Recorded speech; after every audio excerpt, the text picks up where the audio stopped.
Most drivers wait until the wins stop coming before they talk about retirement. Denny Hamlin is not most drivers.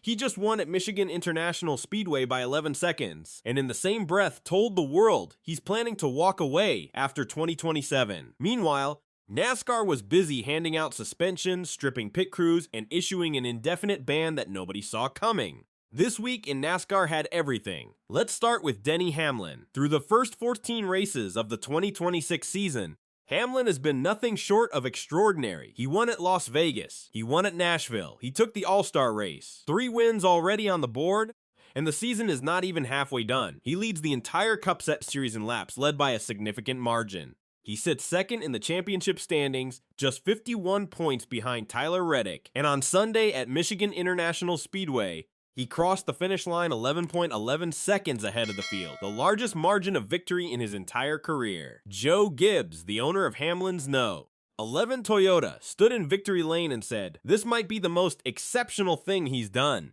That win at Michigan was also historic in another way. It gave Hamlin his 63rd career Cup Series victory, putting him in a tie for 9th on the all-time wins list, alongside the late Kyle Busch. To put that number in perspective, only 8 drivers in the entire history of NASCAR have won more Cup Series races than Denny Hamlin. He is also one of only 10 Cup drivers who have ever won a race after their 700th career start. With 6 such victories, he is tied with Jeff Gordon for 3rd on that list, behind only Kevin Harvick and Richard Petty. These are the kinds of numbers that belong in the history books, and Hamlin knows it. But here is where the story gets complicated. Because after winning at Michigan, Hamlin stepped in front of the cameras on the Prime Video post-race show and, when pressed by NASCAR Hall of Famer Dale Earnhardt Jr., made his retirement timeline as clear as it has ever been. He pointed directly to the physical toll that racing at this level is taking on his body. "The weeks are a little tougher," Hamlin told Earnhardt. "I feel as though there's 3 things that happen. You lose your eyesight, you lose your reaction, and your body hurts. The body hurts are there. It's there. During the week, I'm not recovering as quick, but the other 2 things are sharp. I want to go out like this." That is the core of what Denny Hamlin is dealing with right now. He is not declining on the track. His eyesight is sharp. His reactions are sharp. But between race weeks, his body is telling him something different. And rather than wait for those other 2 things to start slipping, he has made a deliberate decision to get ahead of it. His contract with Joe Gibbs Racing runs through the end of the 2027 season, an extension he signed last summer. That he has confirmed will be the final chapter of his full-time NASCAR Cup Series career. The clearest window into his thinking came earlier this week on SiriusXM NASCAR Radio, where Hamlin explained the mindset driving this decision in a way that was remarkably honest for a driver still performing at an elite level. "I want to feel like I do right now in the sense of knowing, every Sunday morning, all right, I got a good shot to win today," Hamlin said. "My ego is very paranoid about the downtrend. It's going to come. We don't know when it is. I just want to get ahead of it before it actually does." That phrase, paranoid ego, became the headline across NASCAR's media this week, and for good reason. What Hamlin is describing is something almost no superstar athlete is willing to admit publicly while they are still winning. He is not talking about declining performance. He is talking about the fear of declining performance, the awareness that the drop is coming, even if nobody can see it yet. And his response to that fear is not to push through it. It is to retire before it arrives. He went even further, addressing the idea that he could simply leave wins on the table rather than overstay his welcome. "Sometimes you have to leave some on the table and say, I'm not running next year. I could, but I'm not going to," Hamlin said. "That's what I want, is to know that I still could do it if I really, really wanted to." His ultimate goal, he explained, has always been to win his final race in the Cup Series. He acknowledged that is an against-the-odds scenario, but at minimum, he wants to be capable of winning it. He wants to walk away knowing the ability was still there. During the interview, the conversation shifted to LeBron James, a natural comparison, given that LeBron continues to produce at 41 years old, still averaging over 20 points per game and helping the Los Angeles Lakers to a first-round playoff win over the Houston Rockets this past season. The question was simple: why not follow that model? Why not keep going as long as the results are there? Hamlin's answer drew a clear line between the 2 situations. "LeBron has teammates," Hamlin said. "He's a piece of the puzzle of the team that can win a championship. I am too, but I'm a bigger piece of the puzzle. I feel as though it'd be difficult for me if I knew I lost some of my skill set to really Truly believe I could go out there and win a championship in a 10-race chase. That is the critical difference. In the NASCAR Cup Series playoffs, 10 races determine the champion. There is no margin for a driver operating at 90% of his ability. The team matters enormously, the crew chief, the pit crew, the engineers, but the driver carries a weight that no teammate can absorb. Hamlin understands that better than anyone, and he is not willing to go into a championship run knowing he has already lost something.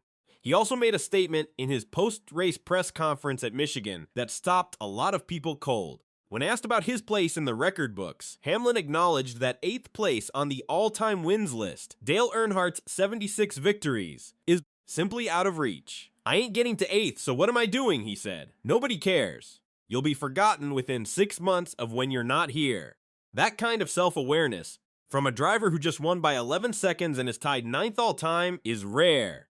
It tells you exactly where Hamlin's head is at heading into what could be the final stretch of his career. Not everyone inside Joe Gibbs Racing is ready to accept that reality. JGR President Dave Alpern appeared on SiriusXM NASCAR radio this week and made it clear the organization is not giving up on keeping Hamlin beyond 2027. I'll believe that when I see it, Alpern said.